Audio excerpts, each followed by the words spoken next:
मुक्ति के लिए पुण्य और पाप का खाता शून्य हो जाना चाहिए। अर्थात धर्म पुण्य करना चाहिए, लेकिन धर्म पुण्य समझ करके नहीं करना, भगवत सेवा समझ करके करना चाहिए, ताकि ये मुक्ति के लिए बाधक न बने। अगला श्लोक है,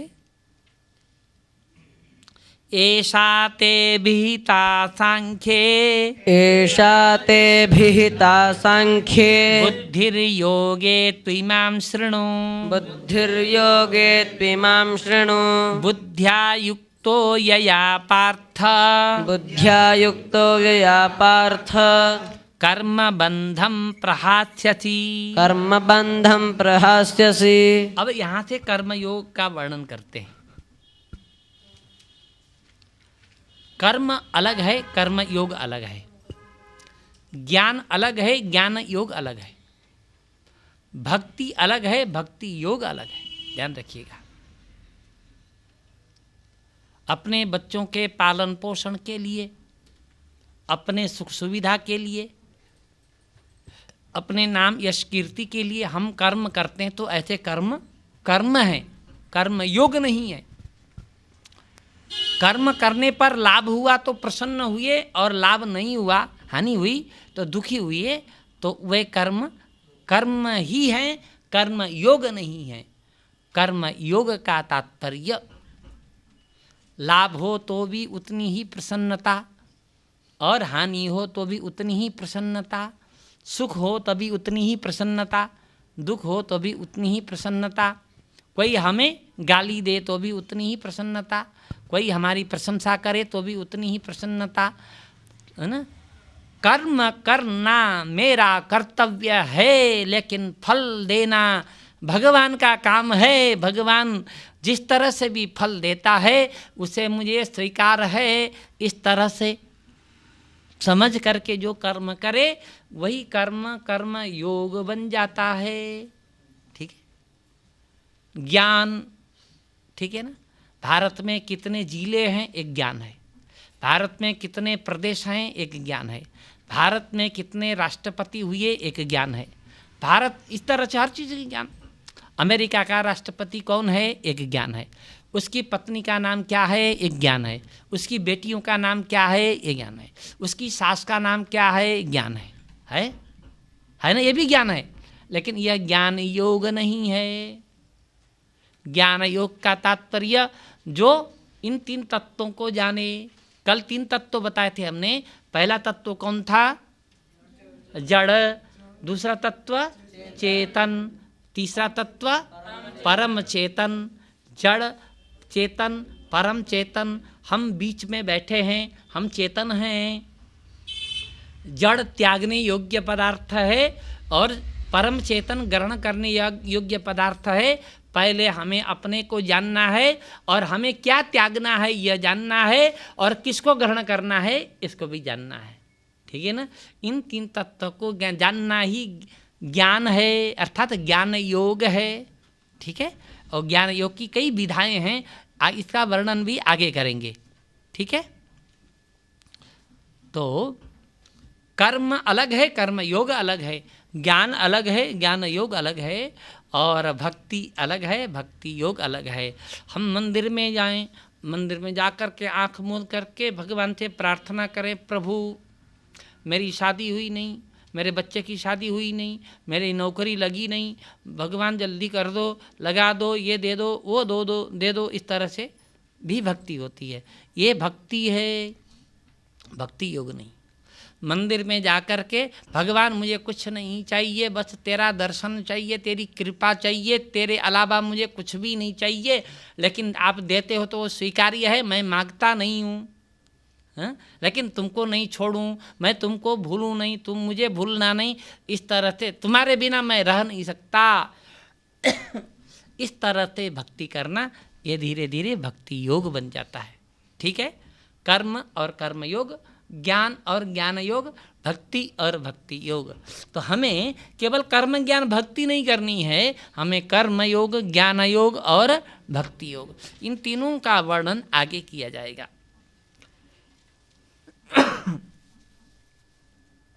तो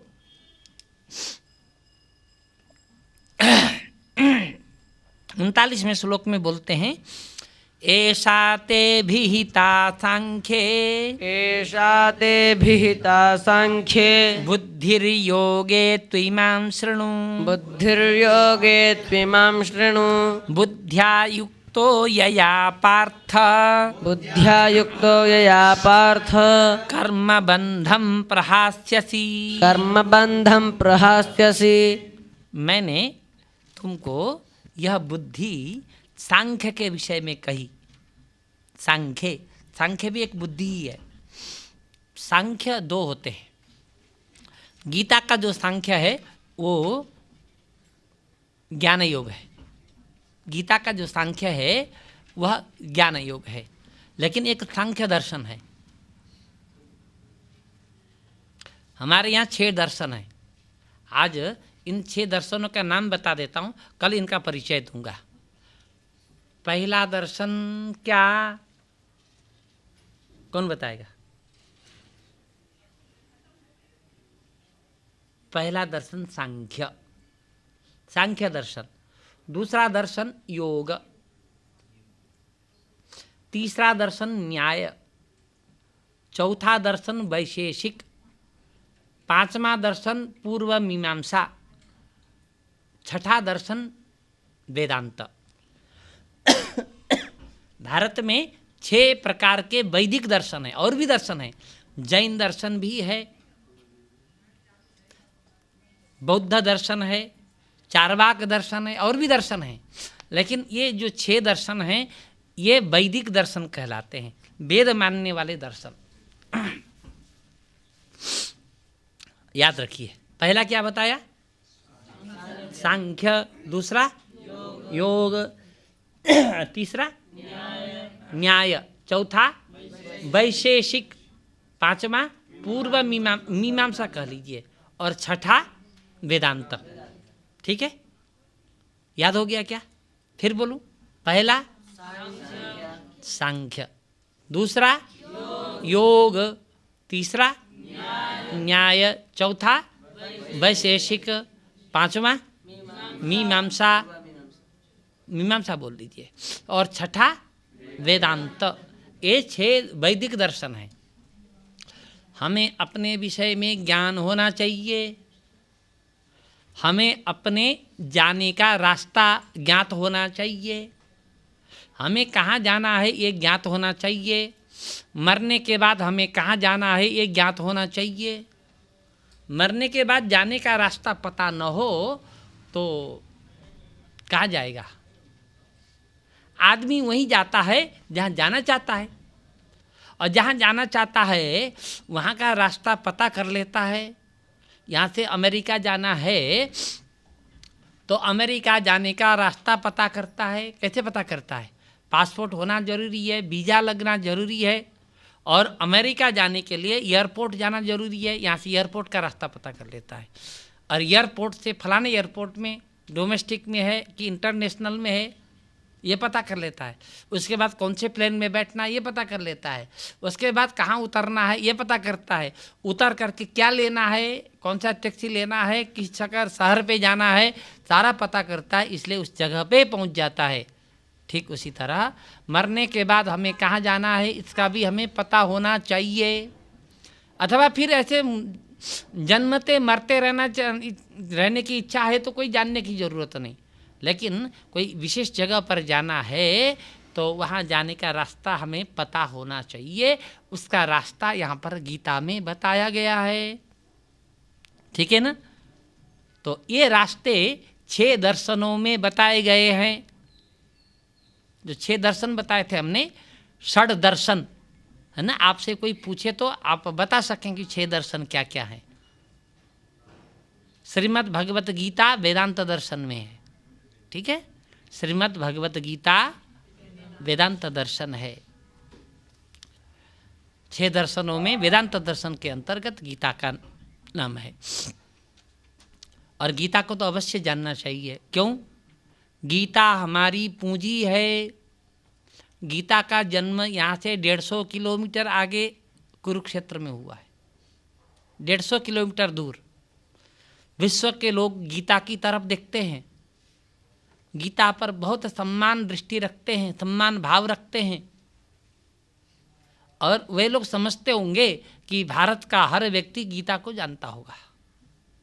हम भारत में जाएं और किसी से भी, बच्चे से भी पूछें कि गीता का मतलब बता दीजिए, समझा दीजिए, गीता का तात्पर्य समझा दीजिए, गीता के में क्या बताया गया है। गीता में कहते हैं बड़ी शांति है, गीता में कहते हैं बड़ा आनंद है, गीता में बड़ा सुख है, ऐसा बहुत लोग कहते हैं। यह सुनकर के मैं भारत आया हूँ, आप गीता के विषय में हमें बता दीजिए। किसी के पास भी कोई आकर के पूछे, हम कितना सामर्थ्य रखते हैं उस विदेशी को अपनी पूंजी के विषय में बताने में। गीता का एक सार लिखा हुआ है, कैलेंडरों में छपा रहता है। तुम क्या लेकर के आए थे, क्या लेकर के जाओगे। तुम खाली आए थे और खाली जाओगे। जो कुछ भी तुमने पाया इसी संसार में पाया और यहीं छोड़ कर के ही जाओगे। क्यों, किसके लिए परेशान रहते हो। ये लिखा है। कहाँ लिखा है ये बात? आप पूरी गीता पढ़ोगे, इस तरह की बात कहाँ लिखी है। हम खाली हाथ जरूर आए थे और बहुत कुछ लेकर के जाएंगे, बहुत कुछ लेकर के जाएंगे। खाली हाथ नहीं जाना हमको, बहुत कुछ लेकर के जाना है। और आए थे भी तो प्रारब्ध लेकर के आए थे, बिल्कुल खाली हाथ नहीं आए थे। तो हमें गीता के विषय में अवश्य जानकारी होनी चाहिए। गीता के 10-20 श्लोक याद होने चाहिए। गीता हमारी पूंजी है, यही एक अध्यात्म शास्त्र है, यही शांति देने वाला है। घर घर में अशांति है, घर घर में परेशानी है, और वो शांति देने वाला शास्त्र हमारे पास है, लेकिन हम उसका परिशीलन करना नहीं चाहते। हम इसको ठीक से पढ़ना नहीं चाहते। कहीं पढ़ाई हो रही है, कहीं शिक्षा दी जा रही है तो जाना नहीं चाहते। तमाम बहाने होते हैं, फुर्सत नहीं है। भाई फुर्सत तो एक ही दिन मिलेगा, फुर्सत एक ही दिन मिलेगी। ऐसी फुर्सत मिलेगी कि फुर्सत ही फुर्सत, उसके पहले तो कभी फुर्सत नहीं मिलेगी। फुर्सत निकालनी पड़ेगी। जिंदगी जब तक रहेगी फुर्सत न होगी काम से। कुछ समय ऐसा निकालो, प्रेम कर लो श्री राम से। ठीक है। अब हम फिर यहाँ कहते हैं कि तुमको अभी मैंने ज्ञान के विषय में, सांख्य के विषय में तुमको बताया, अब मैं तुमको योग के विषय में बताता हूँ। पुनर्योगम त्विमं शृणु, बुद्धिर्योगे त्विमं शृणु। केवल योग कहा जाए तो क्या समझना, केवल योग कहा जाए, कर्म योग ऐसा विशेषण न लगाओ, ज्ञान योग ऐसा विशेषण न लगाओ, भक्ति योग ऐसा विशेषण न लगाओ, केवल योग शब्द हो तो योग शब्द से क्या समझना चाहिए? योग शब्द से कर्म योग को समझना चाहिए। ठीक है। आगे जहाँ जहाँ भी योग शब्द आएगा, योग से क्या समझेंगे? कर्म योग। ठीक है। तो मुझे बार बार समझाना नहीं पड़ेगा। जहाँ कर्म शब्द जोड़ा नहीं गया, ज्ञान शब्द जोड़ा नहीं गया, भक्ति शब्द जोड़ा नहीं गया, केवल योग कहा गया तो समझ लेना चाहिए योग माने कर्म योग। अब मैं तुमको कर्म योग बताता हूँ। बुद्धिर्योगे त्विमां शृणु। कर्म योग में कैसी बुद्धि होनी चाहिए तुमको बताता हूँ। उस बुद्धि से युक्त होने पर तुम समस्त कर्म बंधन को त्याग करोगे, कर्म बंधन से मुक्त हो सकोगे। बुद्धिया युक्तः यया पार्थ कर्म बंधम प्रहास्यति। प्रहास्यति त्याग करोगे। कहते हैं कर्मयोग में, कर्मयोग का फायदा ये है। अगला श्लोक है, नेहाभिक्रमनाशोस्ति, नेहाभिक्रमनाशोस्ति, प्रत्यवायो न विद्यते, प्रत्यवायो न विद्यते, स्वल्पमप्यस्य धर्मस्य, स्वल्पमप्यस्य धर्मस्य, त्रायते महतो भयात्, त्रायते महतो भयात्। यहाँ पर संधि विच्छेद करेंगे तो न इह अभिक्रमनाशः अस्ति ऐसा होगा। न इह अभिक्रमनाशः। यह माने यहाँ, ये लोग हिंदी में भी जानते हैं, यह लोग परलोक। यह माने यहाँ, यहाँ माने कर्म योग में अभिक्रम नाश नहीं है। अभिक्रम नाश माने आरंभ करके उसको पूरा नहीं किया तो भी जितना किया है उसका नाश न होना। अभिक्रम नाश न होना माने जितना आरंभ करके काम किया उसका नाश न होना। ठीक समझ में आ गया? अर्थात इस जन्म में हमने जितने कर्म किए, कर्म नहीं कर्म योग, अब हम कर्म की बात नहीं कर रहे हैं। भगवान ने कर्म करने का नहीं बताया, अर्जुन को कर्म योग करने को बताया। ठीक है, तो हम यहाँ पर इस जन्म में जितना कर्म करते हैं, कर्म योग करते हैं, वह कर्म योग पूरा नहीं भी होगा, पूर्ण नहीं भी हुआ तो अगले जन्म में वह कर्म योग हमें उसका फल मिलेगा। आप सब क्रिकेट जानते हैं ना? एक क्रिकेटर ने टेस्ट क्रिकेट में पहले दिन 200 रन बना लिए। पहले दिन 200 रन बना लिए और आउट नहीं हुआ, और दूसरे दिन खेलना शुरू करेगा तो दूसरे दिन जो पहला रन होगा वो किस रूप में गिना जाएगा? 200 एक नहीं गिना जाएगा, 201 से गिना जाएगा। ठीक है, ठीक उसी तरह से कर्मयोग करने पर इस जन्म में कर्मयोग पूरा नहीं हुआ तो अगले जन्म में जितना हमने कर्मयोग जहाँ तक पहुँचे थे वहाँ से आगे करना चलना है, फिर शुरू नहीं करना पड़ेगा। इसी को कहते हैं अभिक्रम का नाश न होना। ठीक है ना? कर्म योग में अभिक्रम का नाश नहीं है। और किसी दिन हम कर नहीं पाए, प्रतिदिन कर्म योग करते थे और किसी दिन कर नहीं पाए तो प्रत्यवाय भी नहीं लगेगा। प्रत्यवाय का अर्थ लिखें यदि आप पेंसिल लेके आए हैं तो, अवश्य करने वाले कर्मों को न करने पर लगने वाला दोष। प्रत्यवाय माने अवश्य करने लायक कर्मों को न करने से लगने वाला दोष है, उस दोष को बोलते हैं प्रत्यवाय। ठीक है, ब्राह्मणों के लिए, वैश्यों के लिए, क्षत्रियों के लिए अनिवार्य संध्या वंदन करना चाहिए, शास्त्र ने आज्ञा दिया। माता पिता के लिए पुत्र को पिंडदान करना चाहिए उनके मरण होने पर। ऐसे कुछ कर्म निर्धारित है, अनिवार्य रूप से करना है, और उसने नहीं किया तो उसको प्रत्यवाय लगता है। प्रत्यवाय एक प्रकार का दोष है। ठीक है ना? लेकिन कर्म योग में, कर्म योग करने से अभिक्रम नाश नहीं है और प्रत्यवाय भी नहीं है। और थोड़ा भी किया तो वह कर्मयोग, थोड़ा किया हुआ कर्मयोग भी भयंकर से भयंकर भय से बचा लेता है। माने कर्म नहीं बचाता, लेकिन कर्म क्यों किया जाता है? कर्म फल प्राप्त करने के लिए। अभी कर्म करूँगा तो मुझे स्वर्ग मिलेगा, इस जन्म में दान दूंगा तो अगले जन्म में मुझे माला माल मिलेगा, हैं? तो इस तरह से जो कर्म करते हैं वो फल के लिए होते हैं, लेकिन कर्मयोग फल के लिए नहीं होता।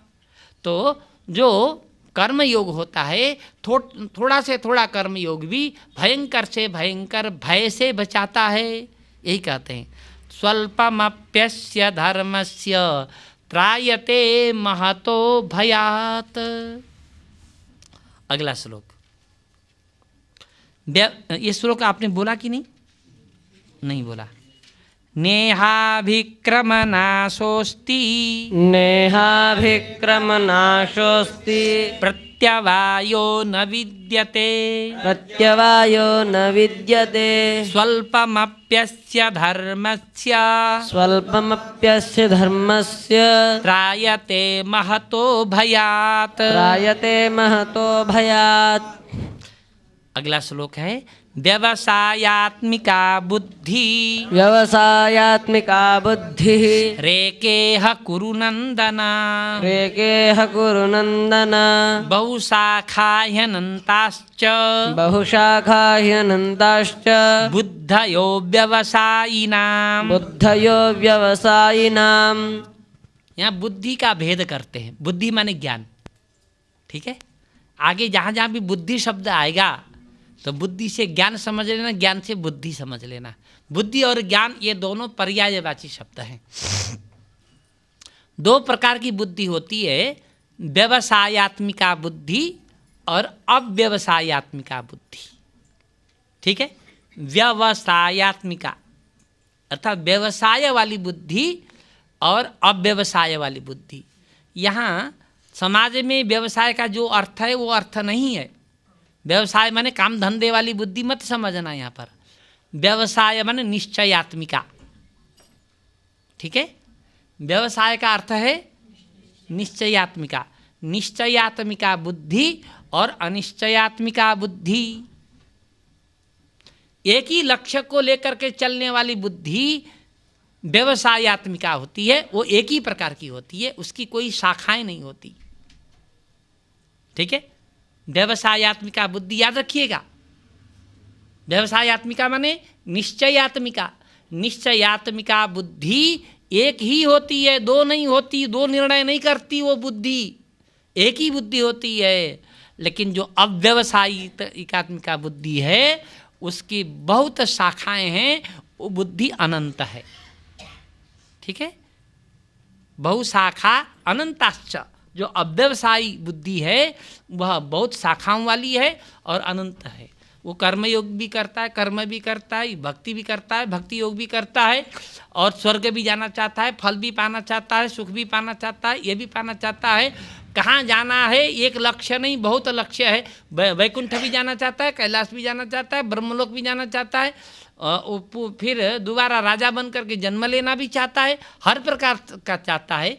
इस तरह की जो बुद्धि है वो निश्चयात्मिका बुद्धि नहीं है, वो अव्यवसायात्मिका बुद्धि है।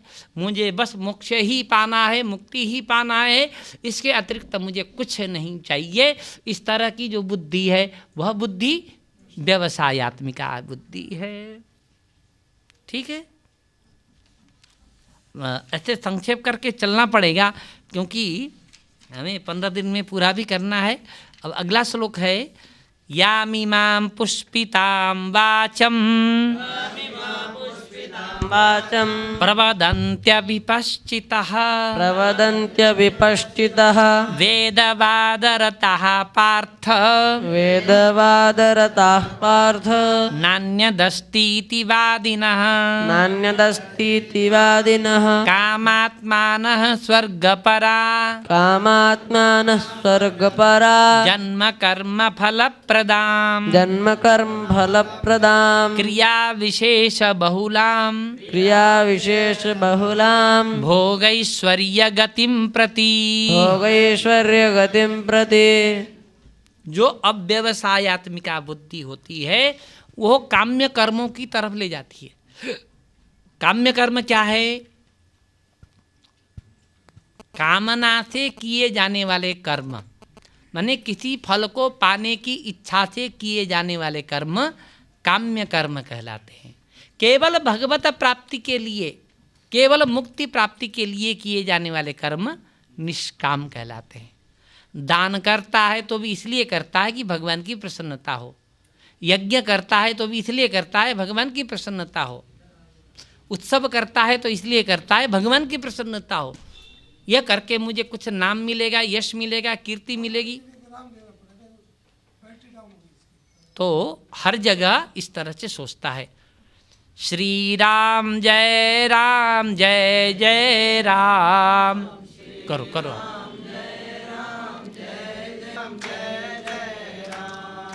श्री राम जय राम जय जय राम। श्री सच्चिदानंद भगवान की जय। अब काम्य कर्म वाली जो बुद्धि है, काम्य कर्मों की ओर प्रेरित करने वाली बुद्धि है, वो अव्यवसायात्मिका बुद्धि है। एक बार आप उच्चारण करें तो अव्यवसायात्मिका मिका, ठीक है। बहुत शाखाएं हैं, चारों तरफ वो जाना चाहती है, चारों तरफ प्राप्त करना चाहती है। वेदों ने कहा फलाने देवता की पूजा करने से इतना धन मिलेगा, उसकी पूजा करने से इतना यश मिलेगा, ये पूजा करने से चुनाव जीतोगे, ऐसा करने से मंत्री बन जाओगे, ऐसा करने से राजा बन जाओगे, ऐसा करोगे तो स्वर्गे झल्लरी मल्लरी, स्वर्ग में झल्लरी मल्लरी होगा, चकाचक होगा। मैंने वेद इस तरह से बताते हैं, और उस तरह से वेद के द्वारा बताए गए काम्य कर्मों के पीछे भागने वाली जो बुद्धि है वह अव्यवसायत्मिका बुद्धि है। वेद क्यों ऐसा करते हैं? इस तरह के काम्य कर्म वेद क्यों बताते हैं? वेद इसलिए बताते हैं, आज किसी को कहो कुछ धर्म कर्म करने के लिए तो पूछता है क्या मिलेगा। पहले ही उसका प्रश्न है क्या मिलेगा। शिवरात्रि में शंकर जी के ऊपर बेल चढ़ाने से क्या मिलेगा? शिवरात्रि में शंकर जी को नमस्ते करने से क्या मिलेगा? हर व्यक्ति यही पूछता है ना। तो ऐसे व्यक्तियों को रास्ते पर लाने के लिए हाँ भाई बेल चढ़ाने से ये मिलेगा, फलाना चीज़ चढ़ाने से ये मिलेगा, ये बताना पड़ता है। छोटे छोटे बच्चे हैं, मानते नहीं हैं माता पिता का कहना, तो माता पिता उसको समझाते हैं बेटे ऐसा करोगे तो तेरे को ये दूंगी, तुम थोड़ी देर पढ़ोगे तो तेरे को टॉफी दूंगी। इस तरह से प्रलोभन दे दे करके माँ पढ़ाती है बच्चों को। उसी तरह वेद भी हमारे माता पिता के समान हैं। जो नास्तिक लोग हैं उन नास्तिक लोगों को फल की आशा दिखा करके अपनी तरफ वेद में विश्वास पैदा करते हैं। वेद इसलिए वेद में फलवाद है, काम्य है, कामना है। यामीमां पुष्पितां वाचम, यहाँ कहा ना जो पुष्पित वाच, पुष्पित का अर्थ फूल तो देता है लेकिन फल नहीं देता। जो वृक्ष फूल तो देता है लेकिन फल नहीं देता, उसी तरह वेद में भी पुष्पित वाणी बताई गई है ना। पुष्पित माने स्वर्ग नरक सुख दुख इत्यादि का जो तारतम्य है, जो भी भोग की वस्तुएं हैं वो वेद तो दे सकते हैं, लेकिन वेद सीधे मोक्ष नहीं देते। मोक्ष जानने के लिए वेदांत में आना जरूरी है, उपनिषदों में आना जरूरी है। यामीमां पुष्पितां वाचम, फूल मात्र देने वाली, फल न देने वाली वाणी को पुष्पित वाणी बोलते हैं। जो अविपश्चित लोग बोलते हैं, अविपश्चित माने जो ज्ञानी लोग नहीं हैं, इस तरह की वाणी बोलते हैं। सभी ऐसे लोग हैं वो केवल वेदवाद में रत हैं। इसके अलावा वेद में जो लिखा है इसके अतिरिक्त और कुछ नहीं है, ऐसा बोलते हैं। ऐसे लोग कामात्मा हैं, माने काम माने इच्छा, फल को ही ध्यान में रख करके काम करते हैं। स्वर्ग परा, स्वर्ग से आगे जाने के लिए कोई जगह नहीं है, ऐसा हम कहते हैं। और ऐसे जो कर्म हैं जन्म कर्म फल देने वाले हैं। इस तरह की बुद्धि भी जन्म कर्म, पुनः जन्म देने वाली, पुनः कर्म देने वाली, कर्म फल को प्रदान करने वाली, जिसमें क्रिया विशेष है। माने काम तो बहुत ज़्यादा करना पड़ता है लेकिन फल बहुत कम मिलता है, और भोग ऐश्वर्य तो मिलता है, क्रिया बहुत करनी पड़ती है, परिश्रम मेहनत बहुत करना पड़ता है, और फल बहुत छोटा मिलता है। अर्थात बड़े बड़े यज्ञ करके स्वर्ग तो मिल जाता है, लेकिन क्षीणे पुण्य मर्त्यलोकम विशंति, पुण्य क्षीण होने के बाद स्वर्ग छोड़ करके फिर जमीन पर आना पड़ता है, छोटा फल हुआ। लेकिन ब्रह्म विद्या जो फल है, जिसमें ब्रह्म विद्या की प्राप्ति और ब्रह्म की प्राप्ति एक ही वस्तु की प्राप्ति रूपी जो विद्या है, जो बुद्धि है, उसमें प्रयत्न बहुत कम करना पड़ता है। मुक्ति पाने के लिए प्रयत्न कम करना पड़ता है, और स्वर्ग पाने के लिए प्रयत्न ज़्यादा करना पड़ता है। मुक्ति के लिए कर्म करने ही नहीं पड़ते, समझो।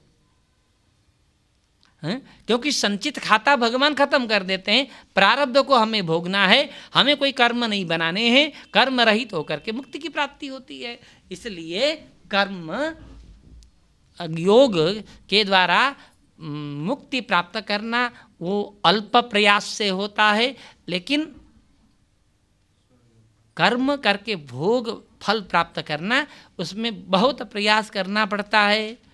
तो ये ज़्यादा प्रयत्न करके अल्प फल देने वाली बुद्धि उधर ले जाती है हमें।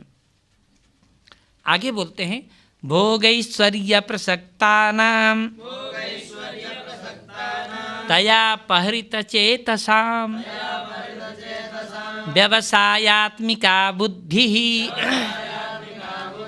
समाधौ न विधीयते। जो बुद्धि भोग ऐश्वर्य में प्रसक्त है, प्रसक्त का अर्थ आसक्त, ठीक है। भोग और ऐश्वर्य प्राप्ति के लिए जो बुद्धि प्रसक्त है, प्रसक्त माने आसक्त है, और जो इस तरह की बुद्धि से जिनका चित्त अपहरित हो गया है, उनकी इस तरह की समाधौ समाधि में व्यवसायात्मिका बुद्धि न विधीयते। एकाग्र होकर के भगवत प्राप्ति भगवत चिंतन में इस तरह की बुद्धि व्यवसायात्मिका बुद्धि को उत्पन्न नहीं कर सकती। जो बुद्धि फल भोगने के लिए, काम प्राप्त करने के लिए प्रसक्त है, आसक्त है कि ऐसा करने से यह मिलेगा, ऐसा करने से यह मिलेगा, इसलिए कर रहा हूँ, ऐसा समझने वाली जो बुद्धि है, वह बुद्धि निश्चयात्मिका बुद्धि बन नहीं सकती। और निश्चयात्मिका बुद्धि जब तक नहीं होगी तब तक मोक्ष की प्राप्ति नहीं हो सकती। मोक्ष की प्राप्ति के लिए व्यवसायात्मिका बुद्धि अर्थात निश्चयात्मिका बुद्धि होनी चाहिए। कहते हैं तुम केवल वेदों के पीछे मत भागो, वेद को न मानो ऐसा नहीं कह रहे हैं, लेकिन केवल वेद में जो वाद है, वेदवाद, वेद के बाद में मत लगो। वेद के बाद में मत लगो का मतलब यह है कि वेद में जितने जितने फल बताए गए हैं उन फलों को ध्यान में रख करके उन्हीं यज्ञों को करने के लिए मत लगो। क्यों? त्रैगुण्य विषया वेदा, अगला श्लोक, त्रैगुण्य विषया वेदा त्रैगुण्य विषया वेदा निस्त्रैगुण्यो भवार्जुन निस्त्रैगुण्यो भवार्जुन निर्द्वन्द्वो नित्यसत्त्वस्थो निर्द्वन्द्वो नित्यसत्त्वस्थो निर्योगक्षेम आत्मवान् निर्योगक्षेम आत्मवान्।